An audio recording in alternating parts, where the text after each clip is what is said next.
Welcome to The Stacks, a podcast about books and the people who read them. I'm your host, Tracy Thomas, and I am thrilled to tell you about today's episode. Today, we are joined by two incredible guests, Angelina Jolie and Tokata Iron Eyes. Angelina Jolie, yes, that one, is the well-known actor, director, and humanitarian and one of the authors of Know Your Rights and Claim Them, A Guide for Youth, a book she co-wrote with Geraldine Van Buren and Amnesty International that is all about the rights of children and how young people can learn what rights they are afforded and make changes in their communities. Tokata Iron Eyes is a Native American activist who rose to prominence for her efforts of organizing against the Dakota Access Pipeline. We talk today about the book and the ways young people have the power to affect real change. The Stacks Book Club pick for December is A Little Devil in America by Hanif Abdurraqib. We will be discussing the book on Wednesday, December 29th with Andrew T. If you want more of The Stacks, you can find bonus episodes, a Discord community, virtual book clubs, and more over on Patreon. Head to patreon.com/thestacks to join the Stacks Pack. I want to give a quick shout out to our newest members of the Stacks Pack, Yelena Cavazzini, Alaire, Molly Freelick, Francesca Martinez, Lizzie Steinbach, Leanna, Clara Fischel, and Lexis Ho. I really could not make the show without you and the rest of the Stacks Pack, so thank you. All right, now let's talk with Tokata Iron Eyes and Angelina Jolie.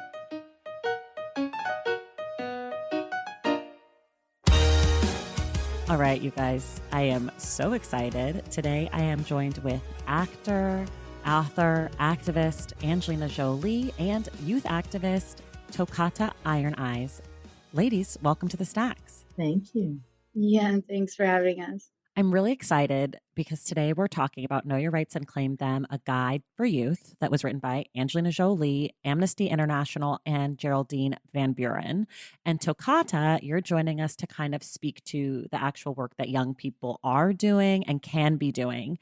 So it's sort of a mashup today of the author side and the activist side, which I'm very excited about. So we'll start where we always start, which is in about 30 seconds or so. Can you tell us about the book? Oh, 30 seconds. I've never done this. Well, the book, it says authored by, but really what it is it's a toolkit, and it's a book of gathering other stories of work like Tokata's and the young activists and the people around the world, and really basing it centered on the rights of a child, which, when you start to question what are the rights, how do children actually access these rights? What's actually getting in the way of these rights? And what can they do? And trying to think about children around the world and the different ways they may need to approach this lack of access. So that's what it is, and that's how it was formed. I love. Tokata, I called you a youth activist, but I think that's dumb and pejorative. So I don't know. You're an activist. I think that I just said it because it's written down in front of me, but I feel like it's sort of silly, right? Does that annoy you a little bit at all? I mean, I think both of the parts actually kind of like annoy me a bit, like youth and activists. Like, yeah. I don't know. I mean, there's the part, right, where like my childhood and like my youth, sort of got taken from me because of the work that I've done. Like, I really had to grow up fast in accordance to the responsibilities that were growing, and then like, yeah, activist, like it never felt like, I guess, like such an occupation, I guess it's just, again, like an obligation, something that was inherent, but it's also the way that everyone introduces me. So I don't want to make you feel like, that's just a you thing, because it's not. Well, I could probably be doing better. I can't be responsible for everyone else, but why don't you just tell me how you would like to be referred to? What's your dream? I mean, honestly, just like my name. I mean, I think that's pretty basic. And then I think people can like figure it out from there. Mostly also because like I've not figured it out from there. I love that idea that you're still figuring it out, because I think that I'm still figuring it out. I mean, I just think that's so relatable. Okay, we're going to jump back, kind of start with the book. So the frame of the book, as you mentioned, Angelina, are the rights of children that were agreed upon at the UN Convention for the Rights of Children. And one of the things that I found really interesting, and I did learn a lot reading this book, I'm sort of embarrassed to say, I thought maybe I would know more. I learned a lot in writing it. There's a lot, yeah. There's a lot. I was taking a lot of notes, but can you explain a little bit to people how children's rights are different than general human rights? Because I found that really interesting.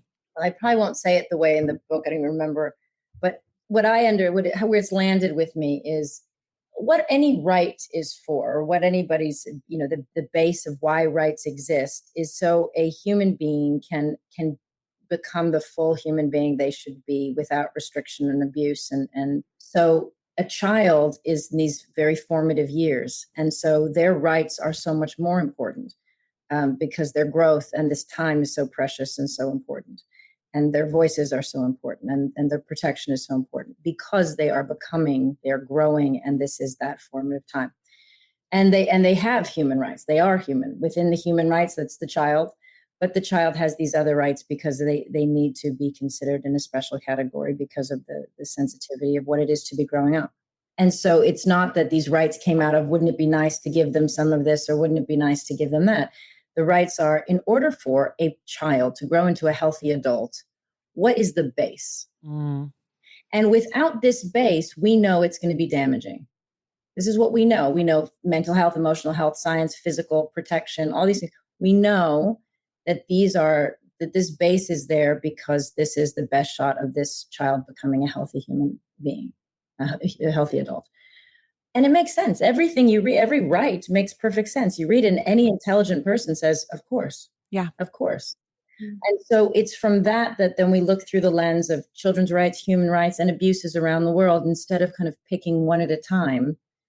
Oh, well, this person's being assaulted for this, or there's rape and conflict over here, or there's lack of land rights over here, or this child should go to school. It's not one piece of injustice at a time. It's all collected in all of this. It's asking everybody to go back to the base treatment and then look at what is being taken from children, their childhood, or the rights to their body, or their voices, or their freedoms, or their land. What is being taken, and seeing it in a more aggressive way as an assault on them. Not just that it would be nice if they had the right to play or it's not nice. It's an assault on them that these things are stripped from them and removed from them because we know it's necessary for their health. Yeah. One of the things that I found really interesting, I mean, there's so much in there, but one of the things I found really interesting that in the United States, they actually haven't signed on to ratify this charter, this document from the UN. Mm. Anybody have any ideas why not? Anybody have thoughts? Because I have a lot of thoughts. I have a lot of questions, but I'm hoping. Tokata has a lot of thoughts on that one. Yeah, well, because people have too much stock built into the labor of young people already within the United States. And so much of it is free and is completely stolen. Like, as an activist, like, I worked for free from the time that I was like 12 until around like 16. Wow. Just completely unpaid, doing several different things for various different organizations that were like very much established. And I didn't ever know that it was actually something I needed to be paid for until I started talking to other young people who were being paid for it and had been doing it and had realized that it was an industry far sooner on, And also, like, I think there were just like child labor laws that were like violated in like Texas or some shit. Like they were like 14-year-olds. It was like making sure that like 13 and like 14-year-olds can like work later hours till like 11 p.m. Like it's just like people are not ready to actively admit that we've not actually made very much progress. I mean, I'm sure that not a lot of people know, at least within the US, about the UN, gathering of child rights at all, or that is even an assembly that happened, or that we're violating it in any way. Like, it's not actually, I don't think, out of ill intent. It's just simply out of like a mass miseducation. Which is why it's great that this book exists. Which is why it's awesome. Yeah. I think too, what ends up happening is it's part of what she said, which is adults have to be willing. A lot of times when you look at why someone's rights are not given to them, it's somebody's benefiting somehow. Mm-hmm. And if you really try to track it, so who benefits when children in America don't have these rights? You can force them to do more work. Maybe a parent doesn't want to give up these rights because they want to put their child at work or profit from them. Maybe I know voice in court is a very important one, right? Right. Or like if we're talking, about rights to a clean future or a future at all, and then you start talking about, like, as an Indigenous person, like, for me, what it means to identify, like, as a woman, and also, like, not to be seen as a child anymore. I mean, I know that they say that, like, Mm-hmm. right, that, like, the UN, like, youth caucus stuff goes until, like, kind of egregiously late, like, it's like 27. Well, I don't want to say that, but, like, It's past 18. yeah, it's past 18. But, like, legally, right? Like, I can be tried as an adult now. So there's, like, there's at least that. Yeah, and it's sort of crazy, I guess, to imagine. But as an Indigenous person, like, my rights are different, like, again, which is why, like, this sort of book is so important, because it doesn't actually, it's not set up for one individual, right? It's set up so that people internationally can look at this as a guide to protests and to civil disobedience in a way that is safe, in a way that is at least assured, right? Like, by going through it, that, like, choosing a path based on the evidence there will not bring you at least, like, bodily harm. The rest is up to Mm-hmm. you. You know what I mean? Like, I'm sure that, like, I'll go to many protests and have have that choice to make myself. But yeah, and I think it's just, like, a good introduction. I think protest is something that sounds scary to a lot of young people because it's so villainized in the mainstream. I guess all you really hear about is, like, riots. You don't think actually immediately, like, revolution when you think protest nowadays. You think about, like, burning property and different things. I mean, if you're, like, I guess, an average American, I would say, like, that is the main concern, it seems. And to just give people, like, an access point to this work for themselves, to realize, right, that it's not actually that anyone should be making enemies of each other, but that we have dignity and, like, we can protect that for ourselves no matter what age we are. Yeah. Mm. I think that that's one of the things that stuck out to me about the book was it is, I mean, the subtitle says it's a guide for youth, but it really is a guide. And it's not just a guide in the way that it's like, follow these steps and you can change the world. But it's like, look at this young person who's the same age as you right now, or maybe they're doing something that interests you or something that you're passionate about. And these are the things that they did that may or may not seem extraordinary, depending on where you're coming from. But these are the things that young people did. And these are the things that young people are doing all over the world. I love that the book is inclusive of so many children and young people all over the world, because at least in my experience as an American, it becomes so American centric. It becomes obsessed with the problems and the issues of America. But the problems and the issues are interconnected, they're global, and you can't have one without the other. So I really appreciated that as a point of inspiration as well. And just that some of the things that popped into my mind about why the US wouldn't want to ratify this also had a lot to do with the police, gun control, prisons, prison abolition, and those kind of industries, healthcare, and those industries, when you talk about who's benefiting. Okay, I'm curious, Angelina, when did you start working on this project as a book? And has it changed from what you set out to write? Well, I've been working with the UN and traveling into the field. I work with the refugee agency for about 20 years. And so, you jump into this. This is why I say it's not really one issue or another. You jump into, anytime you start becoming conscious of the world you live in, it's not, you may have one aspect of the injustice that really tugs at your heart, that really you become passionate about, but really you see very quickly how interconnected it all is.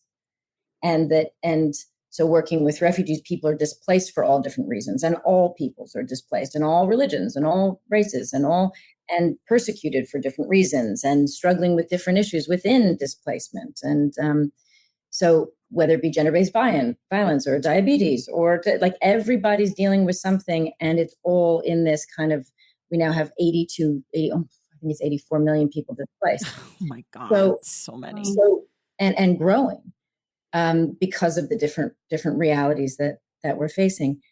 So in looking at that and seeing always how much the children are the most affected, right? And have whether it's they're growing up in displacement, whether their parents are fleeing because they're being forced to be conscripted into child soldiers, or because they're going to be forced to be generally mutilated, or because they're unable to go to school, or and all this, the ways that children are not, they are right in the center of that crossfire of so much injustice and abuse, and the most vulnerable. So that was always on my mind, and trying to figure out how it's possible. And it felt like I was going one conflict to a time, addressing the same thing over and over again, right? As if it was starting. I kept saying, why are we talking about this as if it's the first time it's happened? Or we're so shocked. We should stop being shocked. These things need to become, when we see this or we know this, it's wrong. There needs to be, quicker response than 2 years of discussion about how bad it is. It was driving me nuts.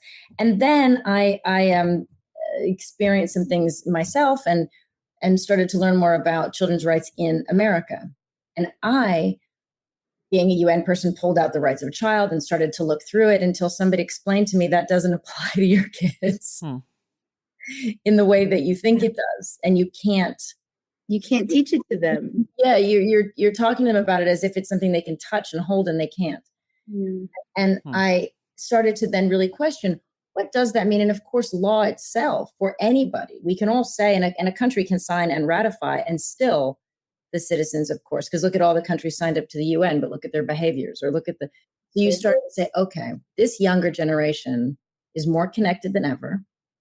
And they are up against a lot of people who are really trying to strip them of their rights and really trying to do this campaign of miseducation. So the best thing we can do is work with those who helped pen the rights of a child, which is Geraldine, and Fight for Children, which is Amnesty, and say, how do we strengthen the fight these kids are in, really? When we can't, we want to try to do what we can as adults, but we're going to bet on them, and we're going to give them the tools, and we're going to talk to them directly, because they're dealing with so much. And what's amazing to me is some people will say, well, how can certain children read about this because it has this and this in it? And you think, you're so upset about a kid reading about it, but you're not upset that the kids went through it, are dealing with it. We're going to have to start talking to them about it and writing about it and putting it in front of them, because that sadly is their reality. And let's face it, deal with it. So, and then the bigger question was, if you give kids the tools, are they going to get hurt? And that was to Tokata's point. Then it was a really interesting study in, okay, well, I'm going to sit in the position of a girl in this country. How do I tell her how to find safety, to figure out how far she is from her rights, to know what to question, then to see who her allies are, then to see how much danger she's in, she's going to start to actively fight for them. And that was a very, very, sobering study, because you realize, well, over here we might say, go to the streets, talk about this, don't put up with that. You think that is not the advice and the right way to talk to somebody in a certain country. So we would have to map it out in a way where you would have to find your way through the book to guide you individually. And Tokata, I didn't ask you this, but can you speak a little bit about your journey to the work that you've been doing? Yeah. I think that's super interesting for folks to hear. Sure. So like I said, it wasn't very much like ever work to me or much of an occupation. I'm Hunkpapa Endoglala Lakota. I'm from the Standing Rock Reservation in North and South Dakota. I had sort of grown up there, in and out all my life. And we were living there when I was about 12 years old, and the Dakota Access Pipeline was proposed.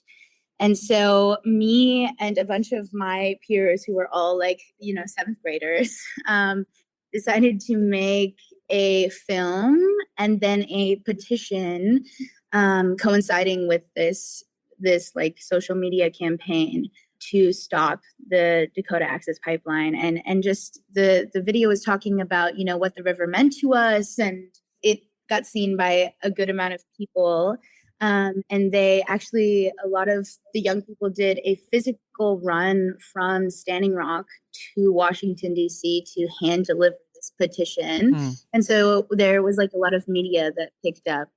And as a result, you know, like the movement in its like, I guess, highest was like 15,000 people on the ground physically opposing this pipeline for a stretch of about like 6 to 8 months, I'd say.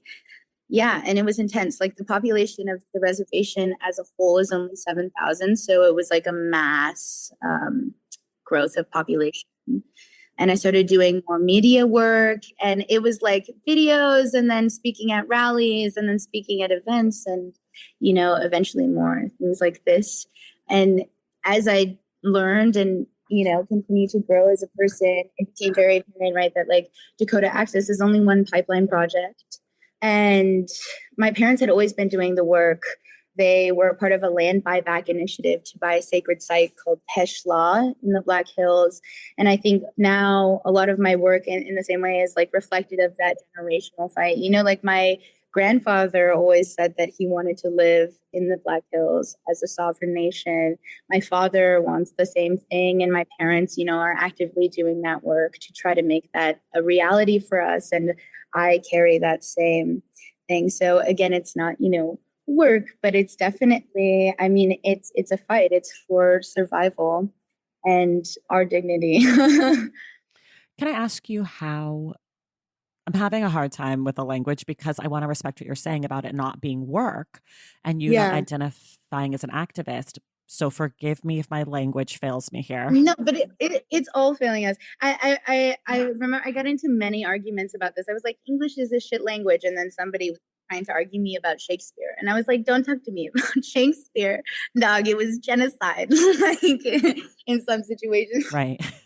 I want to know how being involved in these spaces and these communal activist groups with your friends, with your family for generations, I want to know how has that maybe changed your dreams for yourself and what you could imagine and maybe what possibilities has it opened up or things that you didn't think was a possibility when you were 8 or 6? Yeah, I mean, none of this, I don't think was probably a possibility. When I was 8 years old, I was going to probably like a predominantly white institution in a small town in North Dakota. And I remember really being insecure about everything that it meant to be who I am. And yeah, really feeling the pressure. It was just like always only being the only like native cat in your class, you know. Like, for example, my mother, there was this teacher who was obsessed with Lewis and Clark, and she wrote a play that she would have this fourth grade class perform annually. And firstly, get this, she didn't cast me as a Kakawea. Firstly, I have a grudge. I'm the only native student in the class and she didn't cast me. Anyway, moving on, I got cast as a grandmother, and all of these like white little kids are like dressed up in their Indian costumes for this play. And my mother made me show up in my regalia. It was, yeah, no, it changed. I mean, everything about like, I guess the act of protest has changed me in every way.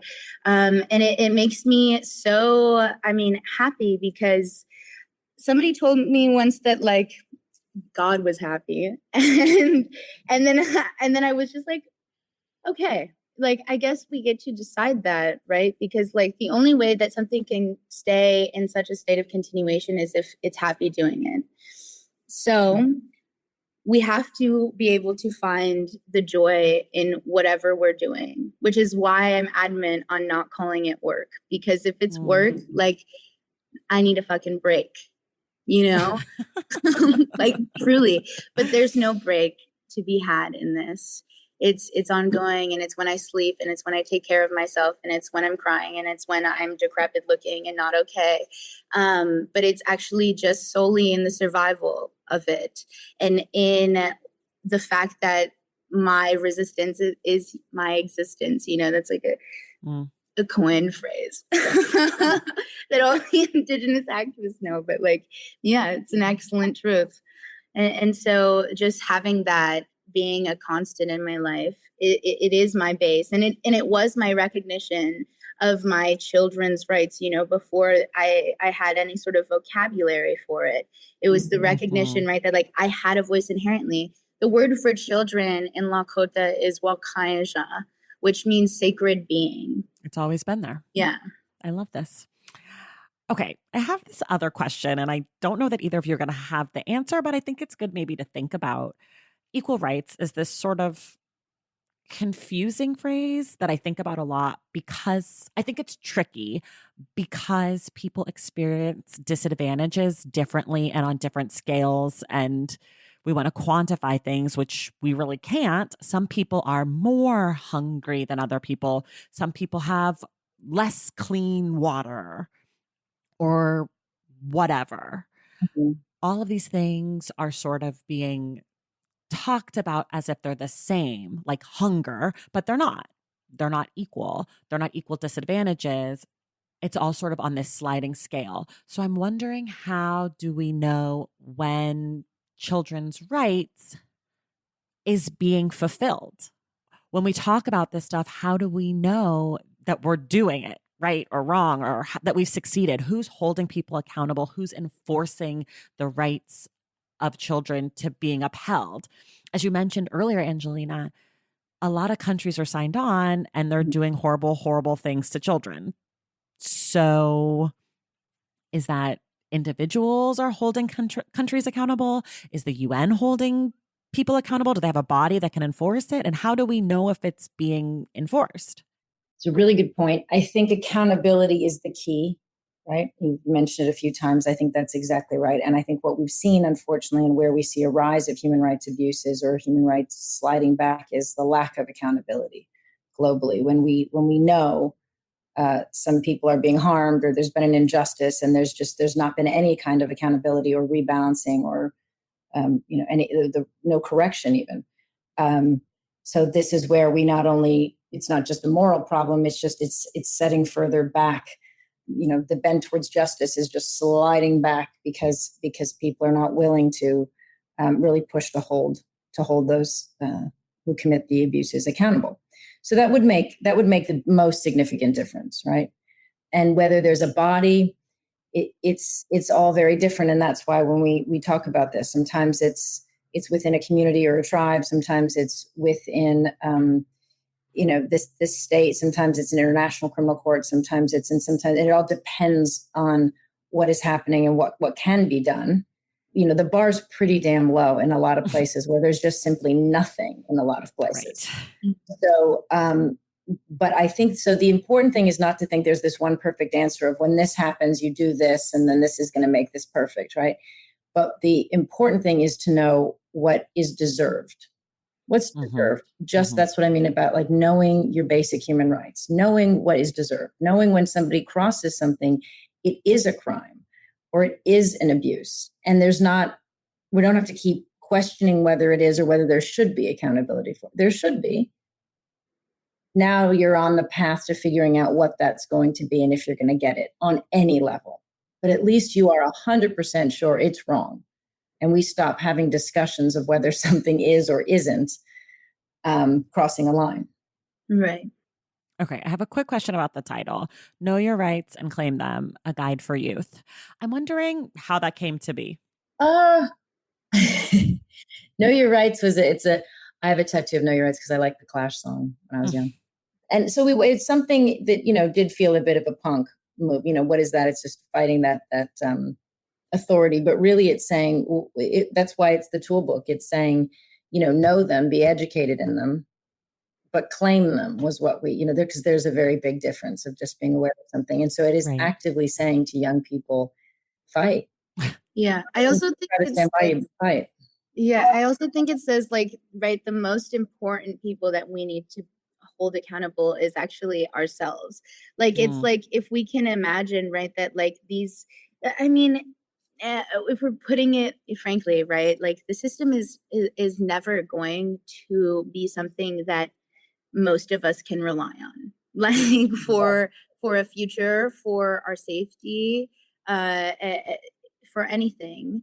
And so then to acknowledge that and say, listen, we need to do something about this. We cannot be complicit in this injustice. We cannot be complicit simply because that might be the easiest path taken, right? But to say that it is already gone too far, and we are the ones who actually hold the power in our numbers and also in our influence. Like, young people are the most influential people that there is.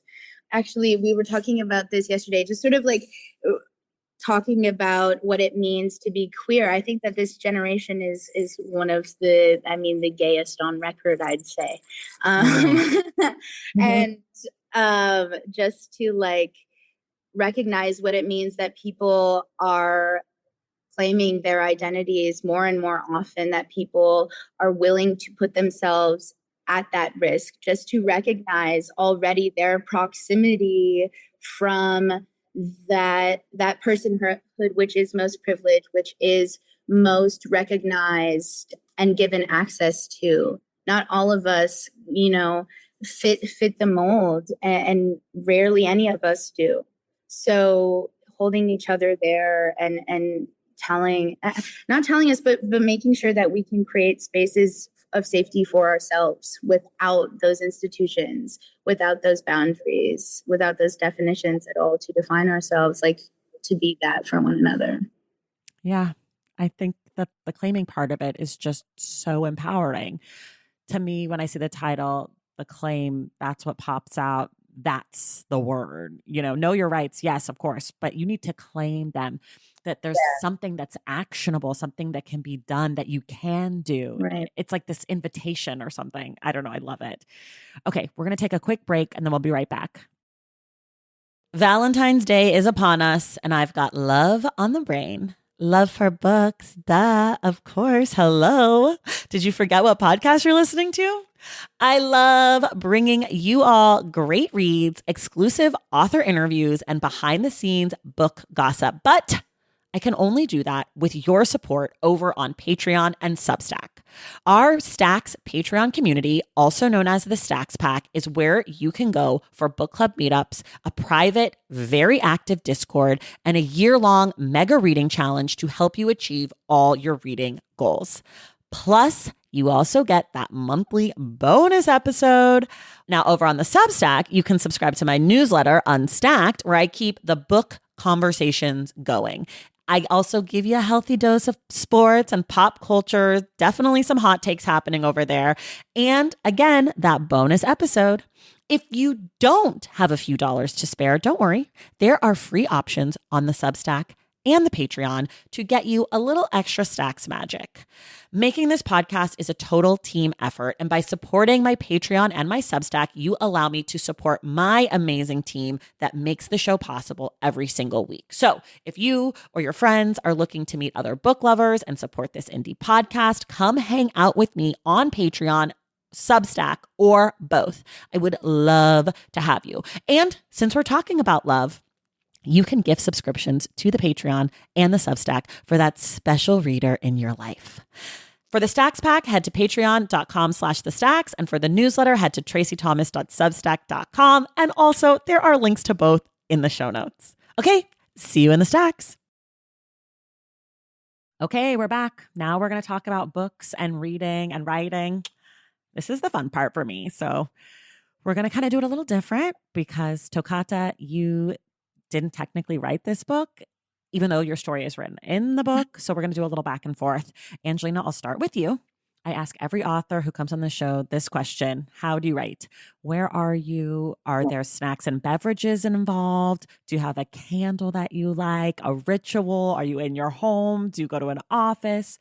Can you just set the scene for us about how you write? How do I write? Okay. Well, I write in the most scattered possible way because I have 6 kids and I write anywhere and everywhere, and I have random notebooks and things. Nobody can see this, but I have it's just things Wow. everywhere and paper, and I write in So, yeah, a lot of stream of consciousness whenever it comes and whenever I get 5 minutes. And do you ever have a time where you're able to say, I'm writing now, I'm going to close the door, or is it always just fits and starts? I do, and I try. And I'll try, and if I have to write something, so I'll get motivated by it. So I'll read something for something like this. I would really read this. A lot of this was reading the stories of injustice, reading the stories about somebody who's fighting for their rights, reading this. So then it just gets you thinking, kind of drop in, right? You got to drop in. Sometimes you're racing, you have 5 minutes and you just put a bunch of thoughts in. But if you can, you really try to, so I drop in by most of the things I write are about sometimes other people or other histories. So I try to really just sit with that and their stories and their voices and try to kind of join them and then write like I'm talking to them. And then the last part, which I asked, but I didn't ask forcefully enough, obviously, but it's the most important thing that I ask everybody. Do you have any writing snacks or beverages? Oh, I drink tea constantly. Ooh, what kind? It depends. It changes through the day. I start with green. I go into mint, but I have crazy tea drawers, and my kids are always buying me gifts about tea because I'm a constant tea drinker. Ooh, good kids. And usually anything. My mom used. I don't think this is a writer thing. This has been ever since I was little. I'm a grazer, and I'll eat whatever I can eat without looking at it. So whether it's an apple, a sandwich, or a popcorn, anything that doesn't require full focus, I'm eating. Yeah. I love this. What about you, Tokata? Any snacks or beverages that are always with you?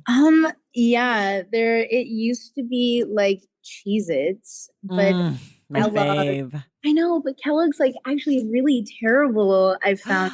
Oh no. I know, and it like broke me a little because they were my fave. But like, I guess healthier options. Fresh fruit is always a go-to. I'm a big cracker and cheese fan. Yes. Yeah.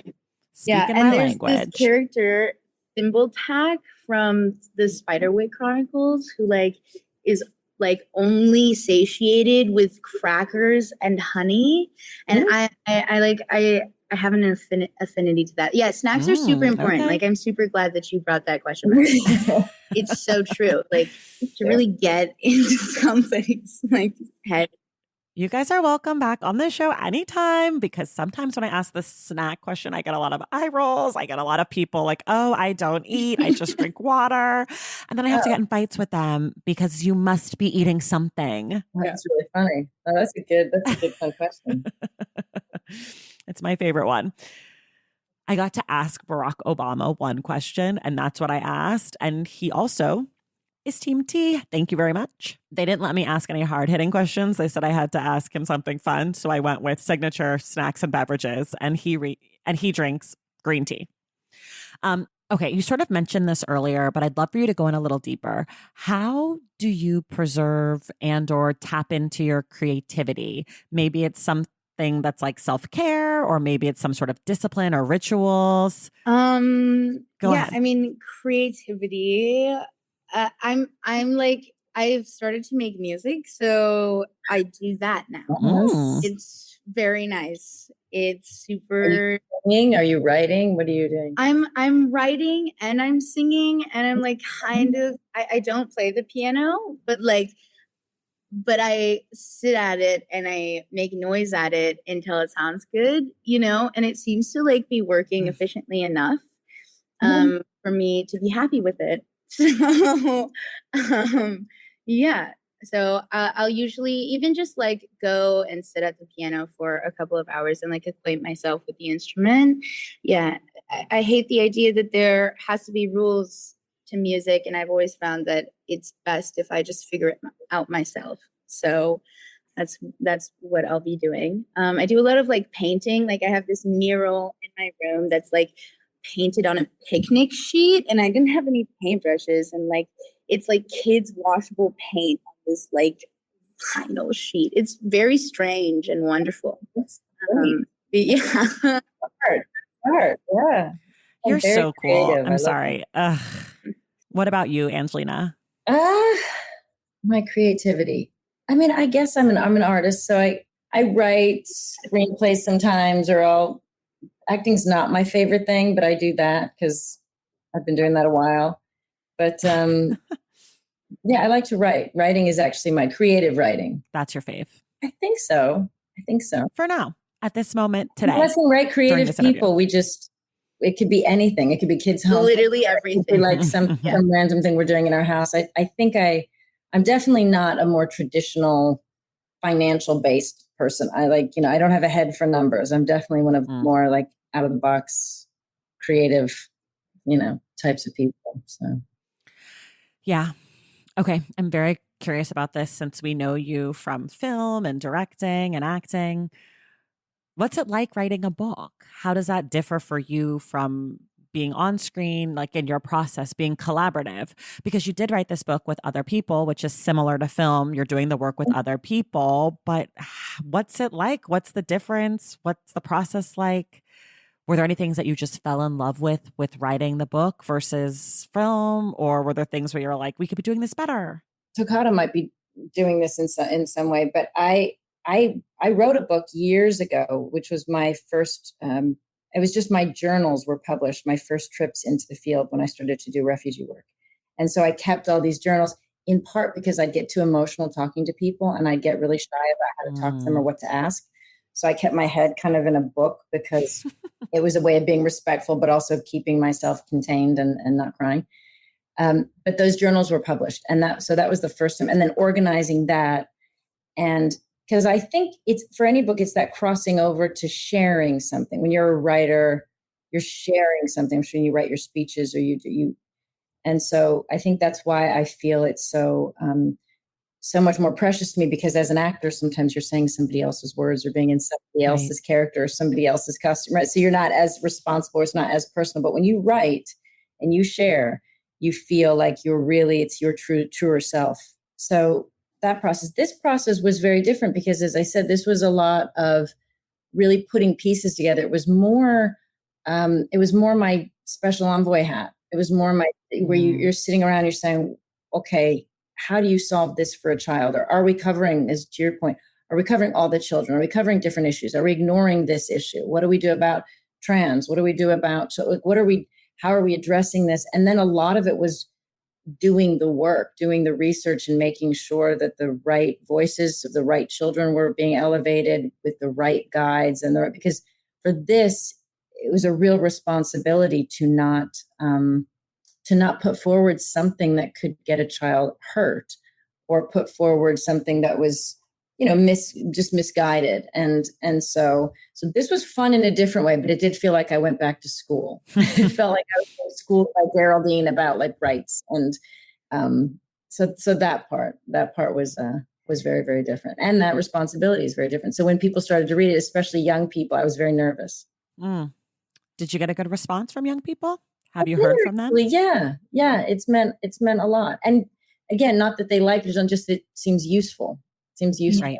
And so that felt really good. My kids seem to think my girls have it. They're not, they like it. Have they read it? Did they give you notes? When you realize that you're their mom, so they go, it's good. Like they're shocked. They said that sound like, oh my God, you did something. It's interesting. Look at you, Mom. You finally did something. I love it. Okay. Tokata, I have a question for you. Are there any people that are younger than you, that are activists, that are doing this sort of community engagement, that are inspiring you right now, where you're like, people need to know about this person who's creating a new version of the future that I'm into, that's imagining something different, that you feel like we should be supporting or shouting out maybe? Somebody younger than me. I mean, because technically you're an adult now. How old are you now? You're 16. No, I'm 18. Oh, you're 18 now. You've crossed the threshold. Yeah. You're old. When you said arrest, I thought, does that change? Yeah. You're fully old. You're fully washed. Welcome to the club. Once you hit 18 to 99, you're just an old. Yeah. People have become very, like, I guess, vulnerable with me. Not vulnerable, but like open with me about the fact that like it's not getting any clearer from here. Like nobody really has the answers, actually. So like, sure don't. It's just this for some more time. I think it'll be great. Yeah, but no, I'm no longer a child. I think my brother honestly is like really cool, which is like not like his name is Zania Iron Eyes. He made a TikTok and I didn't know about it for forever, but apparently he's like really gotten some like views and stuff on there. Like a lot. Yeah. And I was like, it's really crazy. I think there was one where he posted this picture of this wanted poster for this native person named Kills in Water, who committed some crimes, and he like made a video of this and saying that like he aspires to be like this, and it went viral, and he's super cool. He just modeled some shoes for Adidas called Shichona, which means barefoot in Dakota. He's like doing some really cool things, and I feel like we're mobbing into the world, as like a family, and it feels super awesome and cool. I'm gonna cry. I love my brother so much, and hearing you talk about your brother it's making me emotional. I'm so embarrassed. No, it's either. Shout out to your brother. We love to see it. Shout out Z. Okay. For people who love this book, what are some other books you might recommend to them? Maybe books that are in conversation with or kind of dealing with the same themes. It doesn't have to be like the exact same kind of book, but just something that for folks who are vibing with this book that they might want to pick up next as they continue on their journey. Oh, goodness. There's so much, and it's kind of like it's your own journey to find what specifically, because of course everybody in this book I'm quite fond of. Vanessa Nakate, who's in the book, has written a book recently. But really there's so many. I mean, I think that's the main, there isn't that one voice, and I think that's part of what we're trying to say with this. There isn't one voice, there isn't one specific issue, one specific right. It's about us, it's about everybody joining together, and and really finding. People would say to me sometimes when when I was first doing my UN work, and they'd say, well, how do you get involved, or how do you get, and I'd say the first thing you do is you really, really try to feel what area you're passionate about, right? And you just try to find those voices that speak to you, and you try to find your own voice, and you try to just listen, and you try to just, and there really isn't, and definitely don't get stuck on one book, one person, one issue. Just really try to keep open. Yeah. And I think one person I would say is John Trudell. Yeah. Right. He's somebody, he's passed away since, but his words are really important. And I would like people to many people are rediscovering him now, but I think people looking him up and listening to him. Okay. I'm going to look him up because I don't know him. Trudell. He's cool. Tokata, do you have anybody else or any other books you want to add? I don't know. I mean, like Angelina said, I think that it's definitely different for everyone. I think that like the two books for me that like come to mind that like I would say that I would read in tandem with this, like as an individual. I'm reading right now Audre Lorde's biomythography called Zombie, which is super good. I'm having a really good time with it right now. Super special. Also, I read Black Elk Speaks in high school, and my dad also read it when he was 16, and like it feels very much in the same way, like claiming our cosmology as academic material, claiming this knowledge as academic material, and also in the same way like the Audre Lorde book, like it's sort of the blurring of lines that is occurring in all of it. And also then like the definition that's coming from knowing your rights and claiming them no matter, what the situation is. Actually. Anyway, that's what I would. Those are great. I love those. Okay. I have two more questions. This one is a short one, but it is the second most important question behind the snacks one. What is a word you can never spell correctly on the first try? I struggle with restaurant. Oh my God, Angelina, there is a debate on the show about this word because there are people who cannot spell restaurant and then everyone else. And you are in a line with some of our great minds in our time who simply cannot spell restaurant. It's like the most polarizing can't spell word on this podcast. Tokata, do you have one? Or are you a super speller? No, I'm not a super speller. I think it's just that like all of them, you know? Okay, you're in my club. Is that a club? I'm not a big, yeah. Yeah, I don't know. I feel like there's room for error in probably all of them for me. So Yes. 1,000%. I have That's really exactly bad how I feel. penmanship, and some people think that it's because I'm trying to be secretive. But in part, But it's because you can't spell. makes me cover my mistakes. it's okay. Oh my God, I love this. Yes, Tokata, you and I are in our own team Mhm. called We Spell Everything Wrong, and we're getting fined about that. Yeah. I spell episode wrong a lot, which is a word that I spell constantly because I have a You podcast think that has you would, episodes. It's a word really, really for a long time, and it just looks weird, doesn't it? It just Looks- Yeah. right. Yeah, for me, it's that I've started typing it wrong, but for whatever reason, whenever I type it EPISDOE. Mm. I know that that's Mhm. wrong, but my fingers have like gone on a Yeah, mind of their own. They've betrayed me. You've like Pavloved yourself into like Yes, exactly.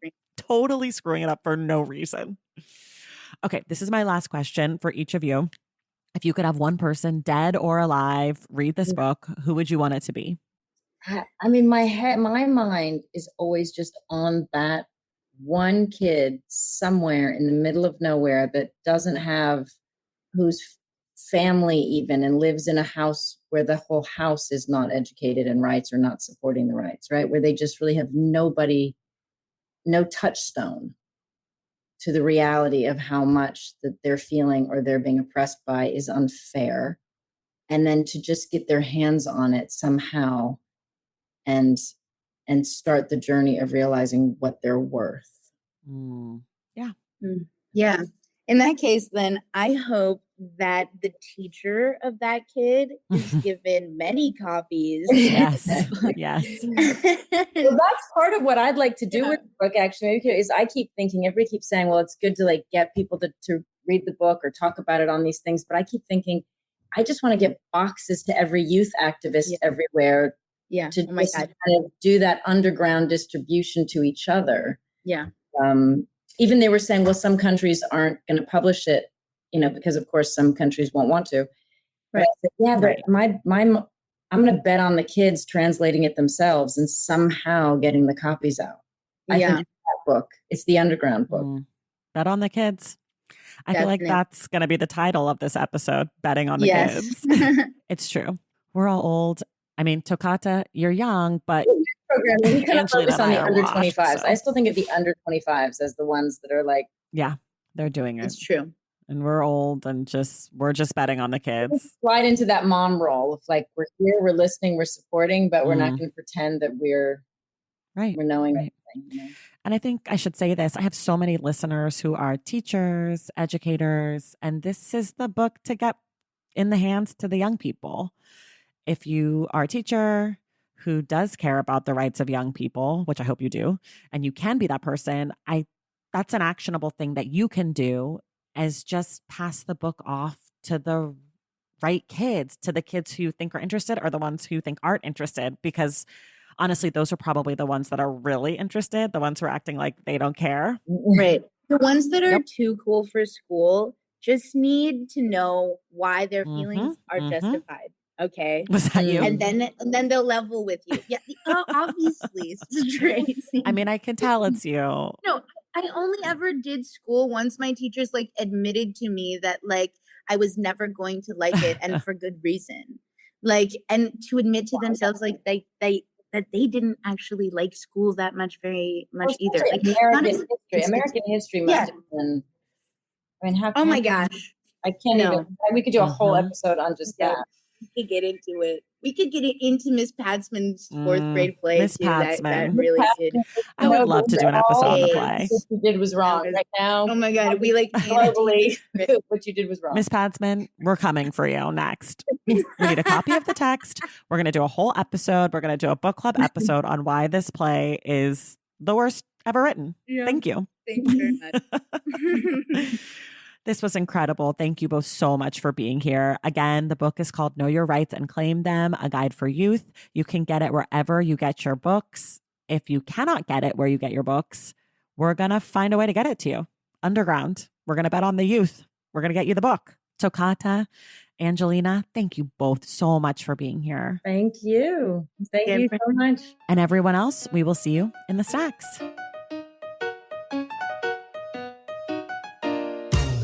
All right, that does it for us today. Thank you all for listening. And thank you so much to Tokata and Angelina for being my guests.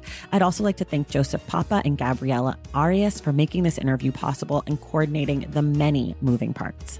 Remember, the Stacks Book Club pick for December is A Little Devil in America by Hanif Abdurraqib, and we will discuss the book on Wednesday, December 29th with Andrew T. If you love the show and want inside access to it, head to patreon.com/thestacks to join the Stacks Pack. Please make sure you're subscribed to The Stacks wherever you listen to your podcasts. And if you're listening through Apple Podcasts, be sure to leave us a rating and a review. For more from The Stacks, follow us on social media at The Stacks Pod on Instagram and at The Stacks Pod _ on Twitter. And check out this website at thestackspodcast.com. Our editor is Christian Duenas, our graphic designer is Robin McCrite, and our theme music is from Tegirigis. The Stacks is created and produced by me, Tracy Thomas.